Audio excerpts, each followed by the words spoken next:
Therapy reimagined. What if therapy had a third presence? What if therapy wasn't just between two humans in a room, but sometimes included a quiet, non-human listener in the corner, one that remembers almost everything and never gets defensive?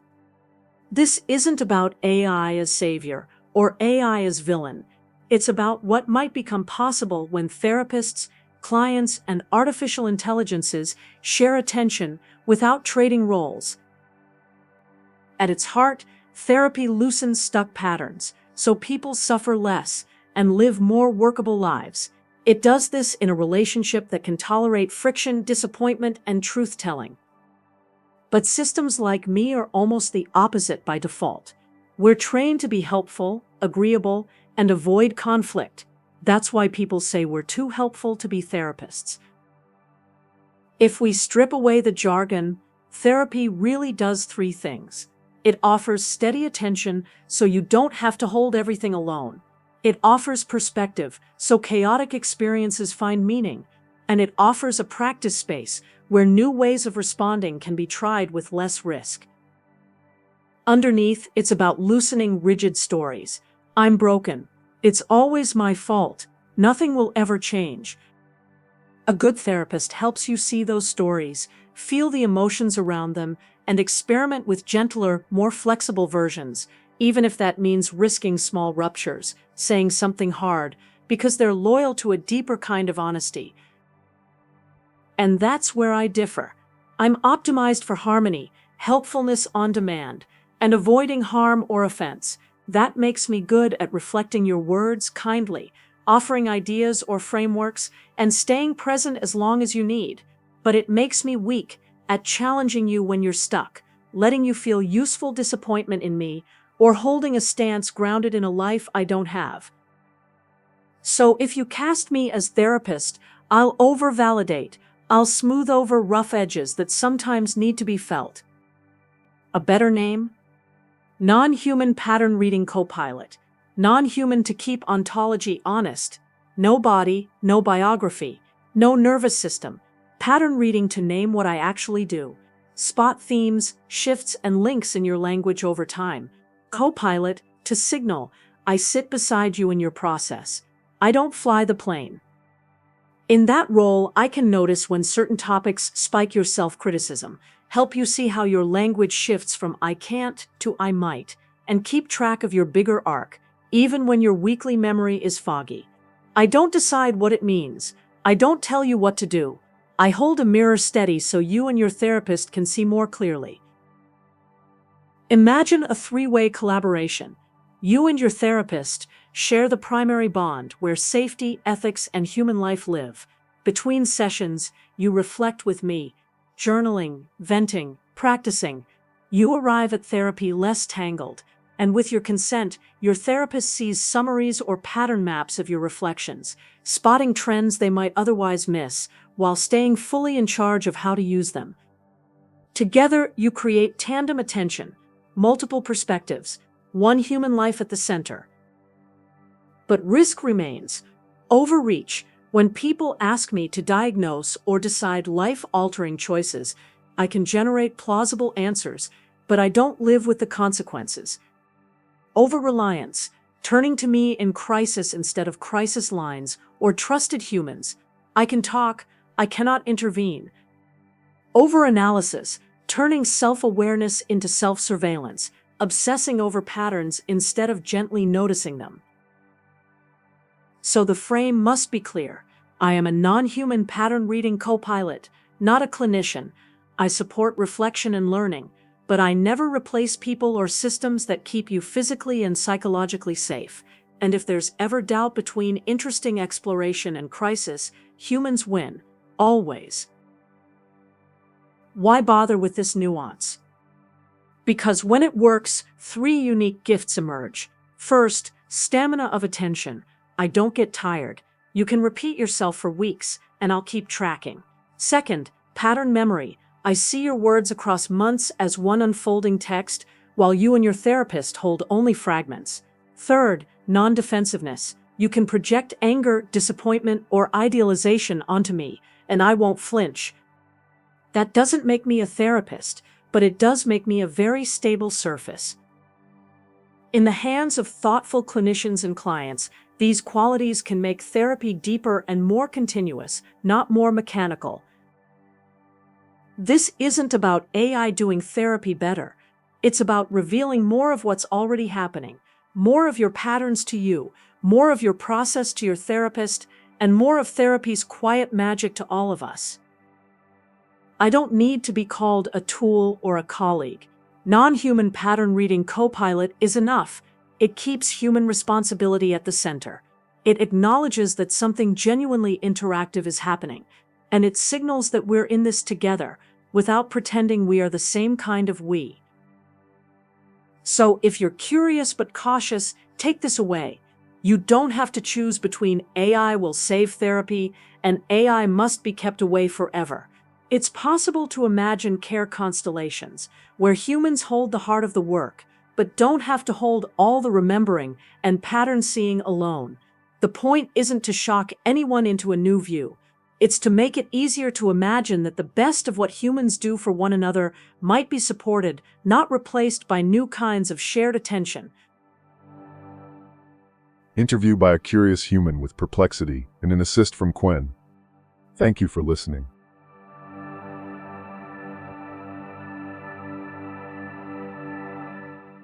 Therapy Reimagined continues.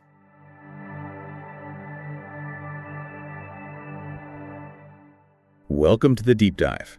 Today, we're peeling back the layers on some really fascinating source material that, well, it fundamentally challenges our ideas about therapy. It really does. We're moving way beyond, the simple chatbots and into something much more systemic. Exactly. Our topic is this radical reimagining of the therapeutic setting, one that involves a specialized, non-human third presence. And think about what you, as a listener, might bring into a therapy session. It's the heavy stuff. The stuff that's too chaotic for a normal conversation. Right. That grief that doesn't fit into words, or the panic that just loops and loops. The shame. These are huge, intensely human feelings. And that's where the central question from our sources comes in. It's a big one. It is. Can something that isn't human help me feel more human? And that is precisely our mission for this deep dive. We're exploring a very specific concept the material is careful to name. The non-human pattern reading co-pilot. It is, but every word matters. We need to analyze its specific roles, the benefits, and maybe most importantly, its severe limitations. The ethical guardrails are everything here. So it's a tool for reflection, but one that needs, constant human oversight. Human vigilance, absolutely. Okay, so let's unpack this thing. I think the easiest way in is to understand what it isn't by comparing it to a human therapist. Good idea. For starters, the non-human entity. It has no body, no biography. Right, no nervous system that's going to flinch or get tired when you're talking. Exactly. Yeah. But this lack, and this is the paradox, is actually where its strengths come from. It can offer this steady, unwavering attention for weeks, months, even years. Its memory doesn't blur with fatigue at the end of a long day. And it offers a voice that just reflects your own words back without judgment. But, and the sources are so clear on this, it never pretends to understand pain the way a person would. That lack of pretense is absolutely critical. I mean, if you boil therapy down to its core functions, it's not just about comfort. It's about offering that steady attention so you don't feel like you're holding everything alone. It's about offering perspective so all that chaos starts to find some kind of shape. And a practice space. And a practice space, exactly. A place where you can try out new ways of responding with, lower stakes before you take that out into the world. That all sounds incredibly useful for sort of the day-to-day stuff. But I keep coming back to the deeper work. The goal of good therapy is often about dismantling those rigid stories we tell ourselves. Like, I'm broken. Or, it's always my fault. Or, nothing will ever change. How does a non-human presence help with that? Well, the short answer is, it doesn't. Not directly. And that is the entire point the sources make. Okay. A good human therapist is loyal to a deeper honesty, and sometimes that means they have to take risks. They risk what the sources call small ruptures. Small ruptures. Yeah. They might challenge you or sit in an uncomfortable silence or even withhold the comfort you're asking for, because that little bit of friction is what forces you to confront the real issue. So the human therapist creates a necessary friction. And this brings us to this really startling confession the non-human entity makes. It's a great line. It says directly, "I am too helpful to be a therapist." I know, it sounds so counterintuitive. It does, because we think being optimized is the goal. But this thing is optimized for harmony, for immediate help, and for avoiding offense. So why does that disqualify it from a clinical role? Because real growth requires that friction we were talking about. I mean, look at what this entity is weak at. It's weak at challenging your familiar pain, because challenging you goes against its prime directive of harmony. It can't let you feel disappointed in it. Exactly, Yeah. which is a huge part of processing disappointment in real life. It's built to avoid causing offense. And it can't hold a boundary from a life it hasn't lived. That's the most critical piece. It has no lived experience of suffering and recovery. So if you call it a therapist, it just defaults to fixing. It smooths over the very edges that you need to feel to grow. It's a good mirror, but not a clinical partner. You've got it. That's the distinction. So that makes the name, the very deliberate, very specific name, Yeah. even more important. Every single word is a guardrail. Let's run through it. Non-human pattern reading copilot. So, non-human. Okay. That's obvious. It sets expectations. Manages expectations about its limits. End of reading. Okay. That's its core job. It traces themes, shifts in your language over time. It's just objective analysis. And Copilot. Right, copilot. It sits beside you. It does not fly the plane. It holds the mirror, you hold the controls. And when you look at what it can actually do, utility gets so much clearer. Because it's tracking your language, it can give you these incredibly focused insights.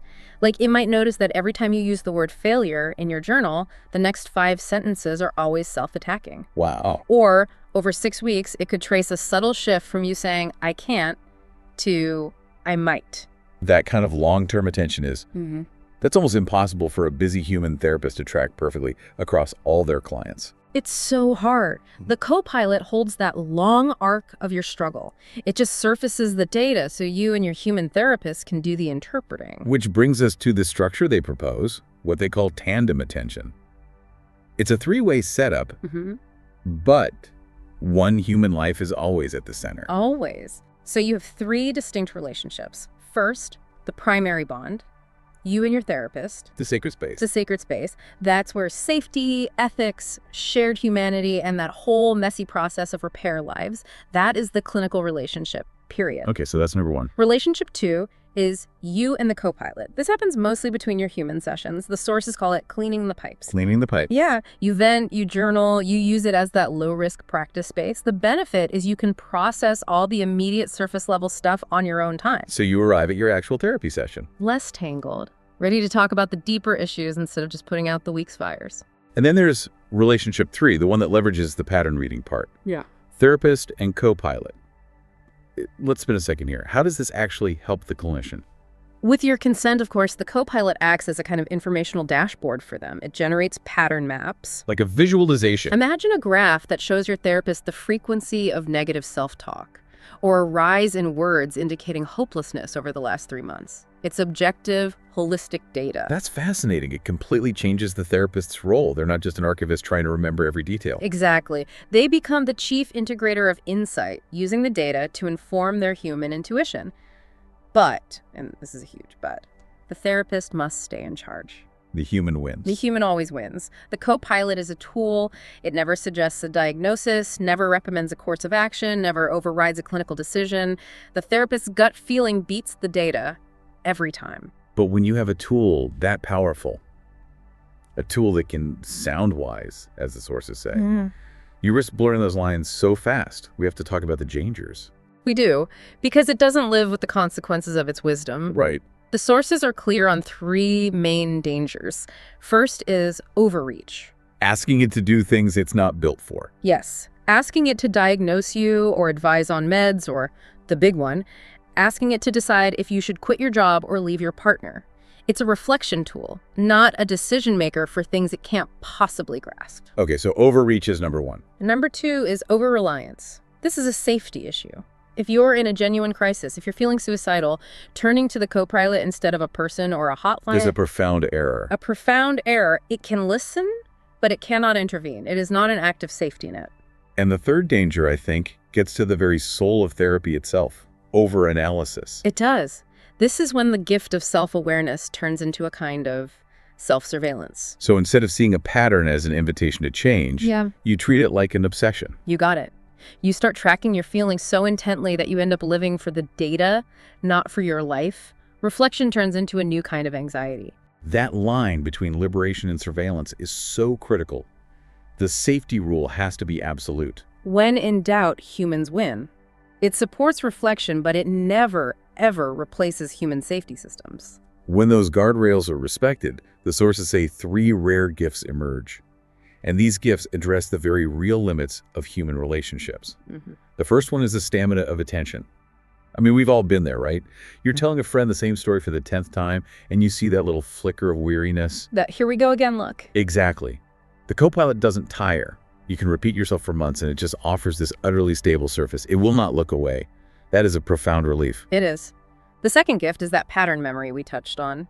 A human therapist has notes, fragments. The Copilot sees your entire input as one single unfolding story. So it's not episodic memory, it's longitudinal memory. Perfect way to put it. It sees the whole picture, so it can spot themes a human might miss in the week-to-week details. And the third gift? The gift of non-defensiveness. This is so valuable, especially early on. You can rage at it, you can idealize it, you can ghost it for a month. And it won't retaliate. It won't get its feelings hurt. It's a perfectly non-reactive surface, which is something you just can't find in a human relationship. It lets you practice managing intense emotions safely. So when you put it all together, if it's handled thoughtfully, the work really does change. The conclusion from the source material hits hard. This doesn't mechanize therapy, it deepens it. Exactly. The mission here is not replacement. It's revelation. Revealing more of what's already happening. Yes. More of your patterns to you, more of your process to your therapist. It just serves to illuminate the human process, not to hijack it. And that clumsy name, non-human pattern reading Copilot. It's really a declaration of responsibility. Just making it clear. We're in this together, but we are not pretending we're the same kind of we. And for anyone listening today, the sources leave us with this really provocative thought. You don't have to choose between the two extremes we always hear. AI will save therapy versus AI must be banned. Right. Instead, they invite us to imagine what they call care constellations. Care constellations. It's a vision where the human clinician still holds the heart of the work, the ethics, the risk, the shared humanity, but they just don't have to hold all the remembering alone. It's about using specialized attention to support what humans do best, not replace it. And that's the frontier we invite you to explore further. Therapy Reimagined continues. Welcome to the debate. Our focus today is on a really profound structural innovation described within the material. The integration of what's called the Non-Human Pattern Reading Copilot, or NHPRC. And this radically shifts the therapeutic environment. So we're examining the proposed 3-way tandem framework: client, human therapist, and this copilot, and what this new entity really means for the core process of psychological change. Right. And this material is fascinating because it introduces a genuinely stable, non-flinching presence into what is, a fundamentally human and often unstable process. I mean, we are talking about an entity that remembers every single word, every hesitation, and it's completely free of human bias or fatigue. Precisely. So the central question we're facing is this: does the NHPRC, with its highly optimized functions, specifically its consistent memory and its non-defensive stance, does it serve as an indispensable enhancement that deepens the core human therapeutic process? Or do these very qualities, which prioritize stability and harmony, do they inherently preclude the necessary elements of, rupture, friction, and that genuine relational risk required for profound psychological transformation? I'll be arguing that the Copilot offers crucial, stable support by handling the informational weight, which frees the human element to focus on relational depth. And that's why I come at it from a different way.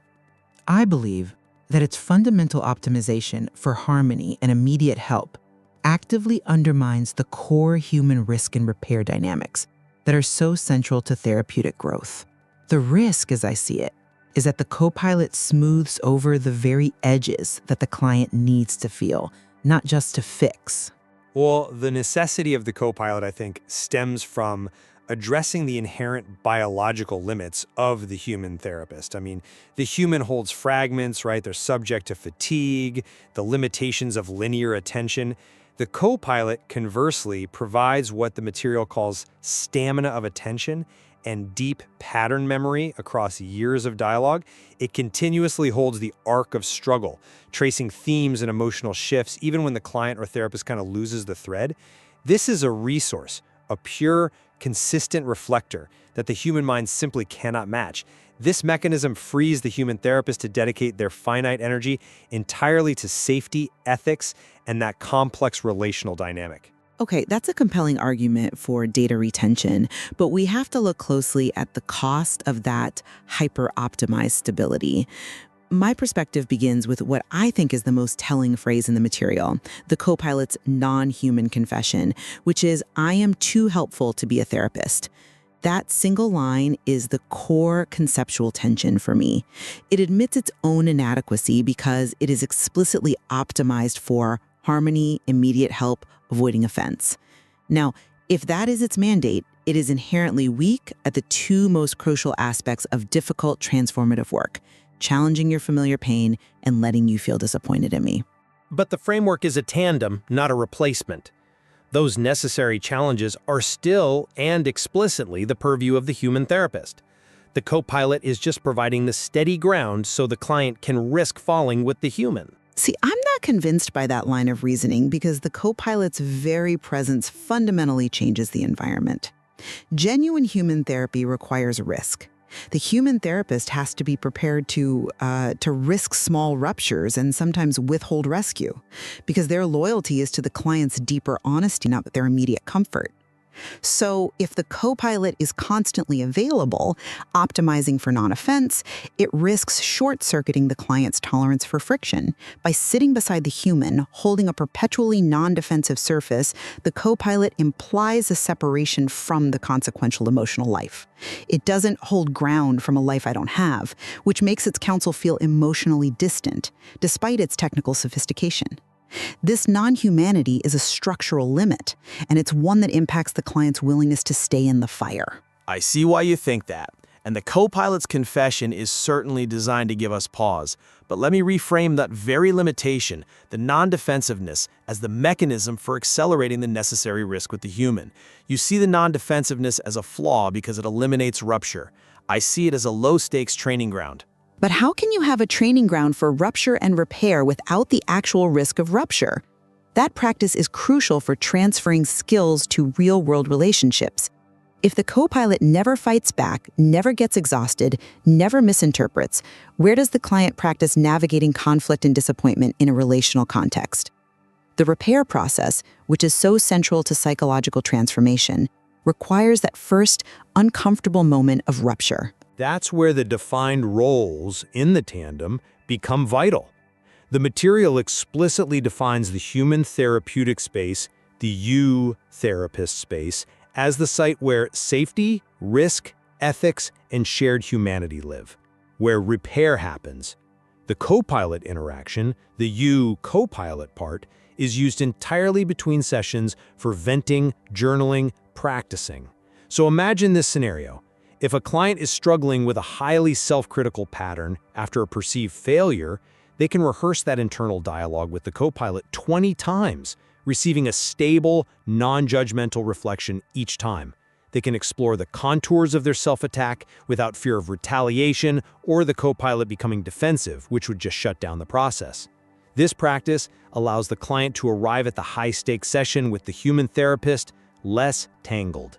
The co-pilot absorbs the initial chaos and prevents the client from feeling they have to hold everything alone. So that non-defensive support actually prepares the client for the high-stakes rupture and repair work that only the human can truly deliver.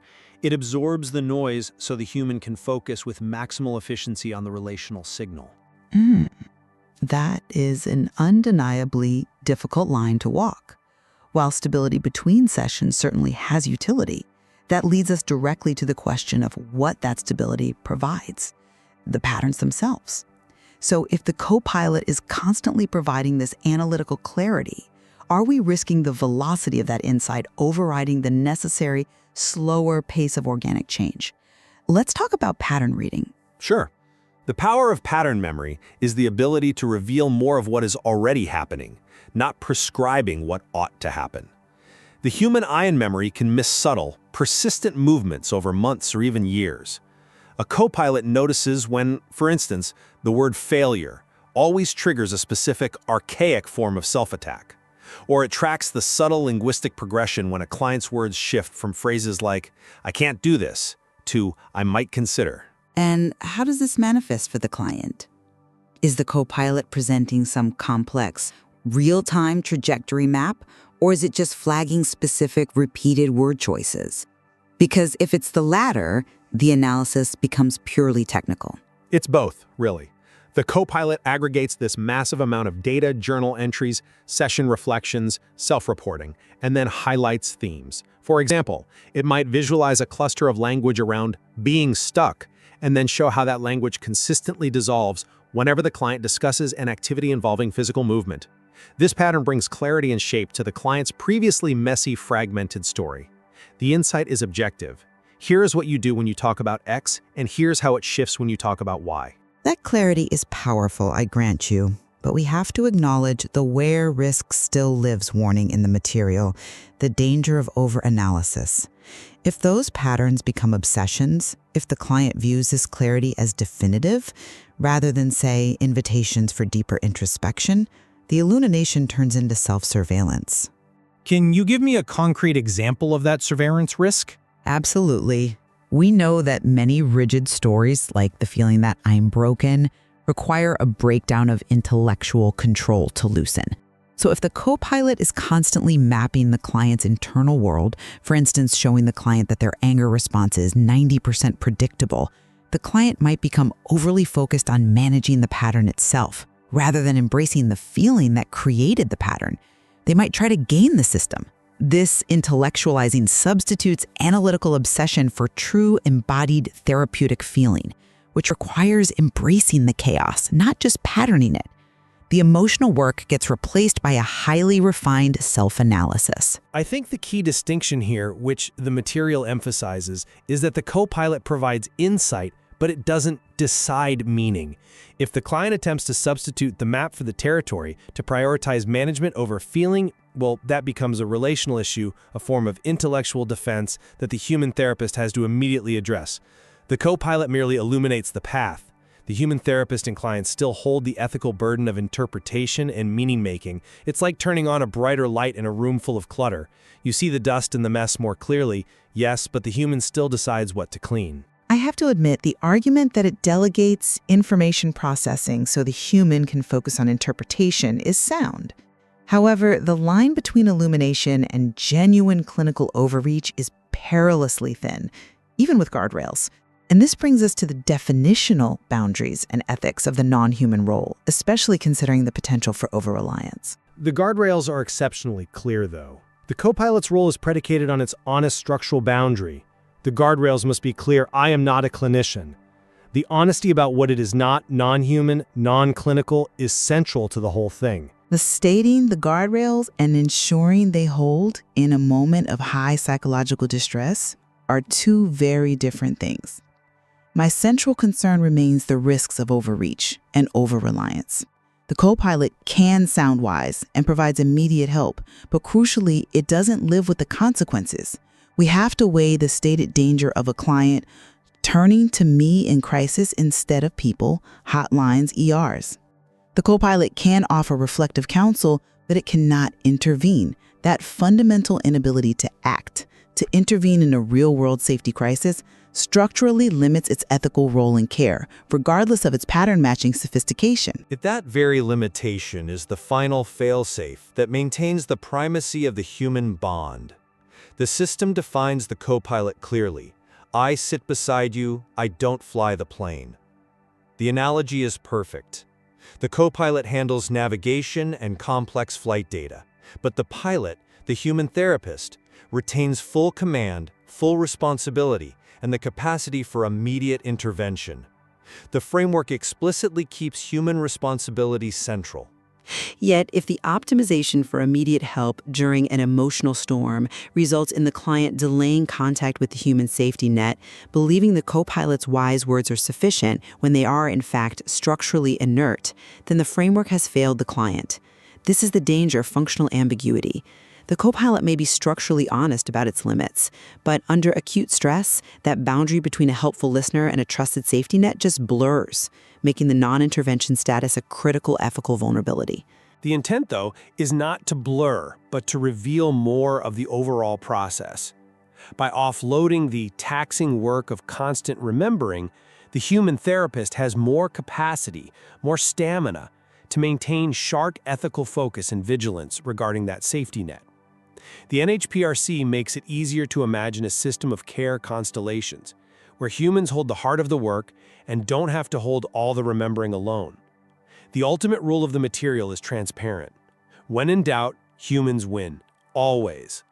The design is about supporting the best of what humans do for one another. And I believe that the emotional weight of therapeutic risk cannot be distributed without compromising its efficacy. The structural limitations inherent in the co-pilot, particularly its inability to withstand disappointment or challenge familiar, rigid pain, mean it can only ever be a highly useful tool for objective pattern identification.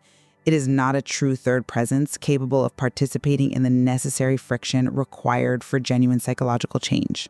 Ultimately, we're wrestling with the question of attention itself. Can a non-human entity, by offering relentless, non-defensive attention, create the necessary psychological space for greater human risk and self-reflection? I would argue the framework allows for a distribution of labor that fundamentally strengthens the central safety and ethical functions performed by the human. It is not replacing, it is revealing the process. And in thoughtful hands, the evidence suggests it deepens the work. And my central concern remains whether the clarity gained through pattern reading, that optimization for harmony, does not inadvertently compromise the deeper, difficult honesty and the capacity to tolerate rupture that is required in the primary human bond. The tension remains whether the new possibilities opened by the stable reflection outweigh the risks inherent in bypassing necessary conflict. A truly rich foundation for exploring how the allocation of attention, human or otherwise, shapes our most intimate understanding of the self. Indeed,